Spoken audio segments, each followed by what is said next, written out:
బాగా ఎట్లున్నాయి మన పెద్దపల్లి నియోజకవర్గంలో రాబోయే ఎన్నికల్లో పెద్దపల్లి పార్లమెంట్ నుంచి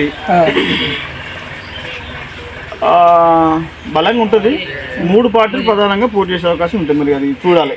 ఏ పార్టీకి బలోపేతం అయ్యే అవకాశాలు? ఇప్పుడు ప్రస్తుతం చూసుకున్నట్టయితే టీఆర్ఎస్ పార్టీ నుంచి కొప్పులీశ్వర్ గారికి టికెట్ ఇచ్చారు. ఓకే. ఆ తర్వాత కాంగ్రెస్ పార్టీ నుంచి గడ్డం వంశీ, వివేక్ సార్ వాళ్ళ కుమారుడు, ఆయనకు టికెట్ ఇచ్చారు. ఇంకోటి రెండోది మరి గోమాస శ్రీనివాస్ నేతకాంగ్ సామాజిక వర్గం నుంచి టికెట్ ఇచ్చారు.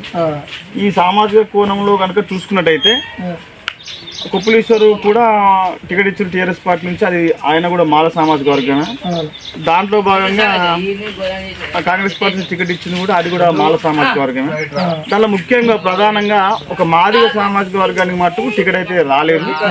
కానీ ఈ విషయం పట్ల మందకృష్ణ, మాదిగ, ఉపకులాలు, ఇతర కొంతమంది అంబేద్కర్ వాదులు, కొంత జ్ఞానవంతులు, మేధావి సామాజిక వర్గం అంతా కలిసి పెద్దపల్లి టికెట్ వచ్చేసి కాంగ్రెస్ పార్టీ నుంచి వివేక్ కుమారుడు అయినటువంటి వంశీ కృష్ణ గారికి కాకుండా మాదిగ సామాజిక వర్గం వాళ్ళకు కూడా టికెట్ కావాలని కొంత ఆందోళన కార్యక్రమం చేపడుతున్నట్టుగా మనం వివిధ రకాల రూపాల్లో పేపర్ చూస్తున్నాం.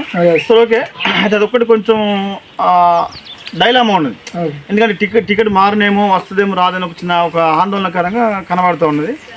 అయినప్పటికీ కూడా అక్కడ ఇంకొకటి ఏంటంటే వంశీకృష్ణ ఒక టికెట్ ఇచ్చారు. వాళ్ళ ఫాదర్ వచ్చేసి గతంలో ఎంపీ ఎమ్మెల్యేగా, ప్రస్తుతం ఎమ్మెల్యేగా చెన్నూరు నుంచి ఆయన గెలిచినారు. ఆ తర్వాత అంతకంటే ముందు పెద్ద